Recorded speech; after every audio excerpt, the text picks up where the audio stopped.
We're going to get Joe Biden out of the White House. What's he doing now? Greg, what's he doing?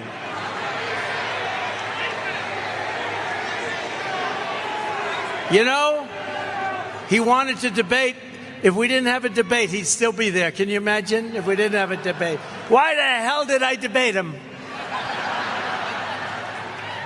How did he do? Do you think he's happy with it? I don't think so. He's not too happy. You know, they took it away from him. They really did. They took it away. The guy had 14 million votes. She had none.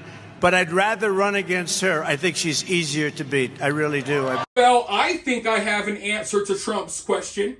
And that answer is that Biden is doing absolutely nothing because he's not even really president anymore. And to be clear, he was never really president over the last 4 years. It's just that now they don't have to pretend anymore. And folks, they're not pretending. It's obvious. Joe Biden is already out of there. You may see him pop up every now and then, but that ain't no president. It's clear there's someone else running the show. But I do disagree with Trump on one thing, because I've been sitting here and I've been thinking and I've been watching this rollout of Kamala, and I'm starting to think that the Democrats pushed Joe Biden into this debate with Trump almost like a sacrificial lamb. I believe they wanted to get Biden out of there. We know for a fact they did. It's not even what I believe. We know for a fact they wanted Biden to step down. We also know for a fact that he refused. After the debate, that was the main excuse that was used to get Joe Biden out of there. So this whole time, a lot of people have been thinking, oh, well, they got Joe Biden to step down because he did awful at the debate. Now I'm starting to think that they knew, because they know that Biden's not fit for office. So they knew that he wouldn't do good in that debate, but they needed an excuse to shove him out, and that's the excuse they used. So this whole time, we're thinking, oh, we win. Donald Trump destroys Biden. He embarrasses Biden. He embarrasses the Democratic Party. The whole time we're celebrating, in reality, everything fell right into their hands. Everything went according to plan. Because if you think that this rollout with Kamala is just a spur of the moment thing, no, ladies and gentlemen, it's clear. It's clear as day that they had something up their sleeve all along.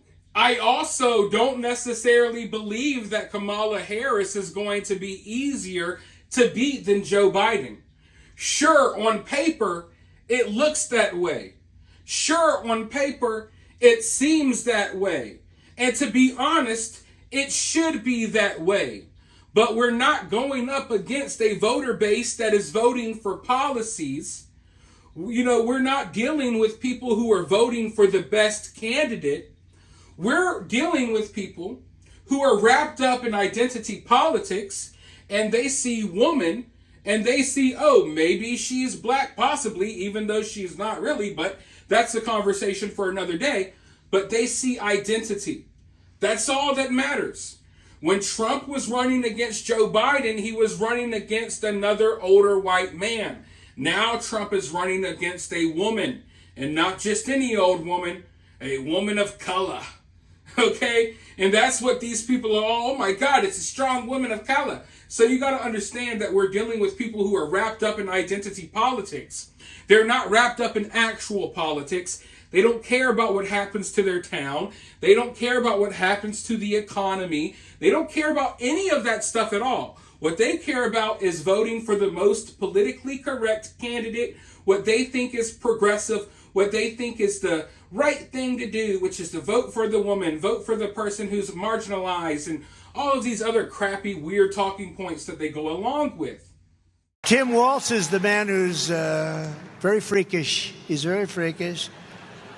If Comrade Walz and Comrade Harris win this November, the people cheering will be the pink-haired Marxists, the looters, the perverts, the flag burners, Hamas supporters, drug dealers, gun grabbers, and human traffickers. As you can see, Trump basically just made my point for me. These are the type of people we're dealing with.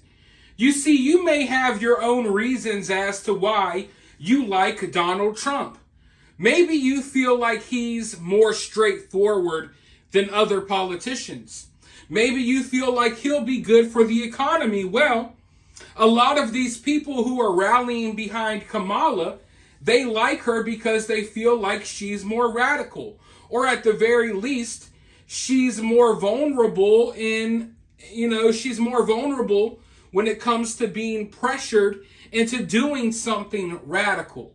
So all of these negative things that you say about Kamala and her running mate, they don't view those things as negative. Like when you say, oh, Tim Walz wanted to put tampons in the boys' bathrooms. Well, these people think that boys and men can get pregnant and have periods. So yeah, we think that's crazy. They don't. They love that. And then when you say, oh, Kamala is a communist. Well, guess what, folks? They love communism. They're all about it. So that's why I say Kamala is not going to be easier to beat than Joe Biden. Because everything negative that you say about these people is a positive for the weirdos that we're up against. And this whole campaign of Kamala's is going to be run on identity politics. Okay?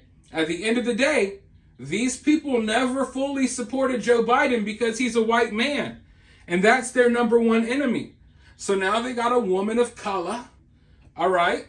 So this is exactly what they want. They want a woman, they want a person of color, and they want a puppet that they can control to do their bidding so they can do a bunch of radical, nonsensical nonsense. And that's what they got. So if you think that she's going to be easy to beat just because she's stupid and just because she's possibly the worst candidate to ever run for president, don't be so easily fooled, because at the end of the day, folks, we're surrounded by fools. So for now, go ahead and fool around down in the comments below. While you're down there, hit that thumbs up, hit that subscribe, ring that notification bell. And if you find yourself getting too worked up by all of this, remember, it's just political cinema.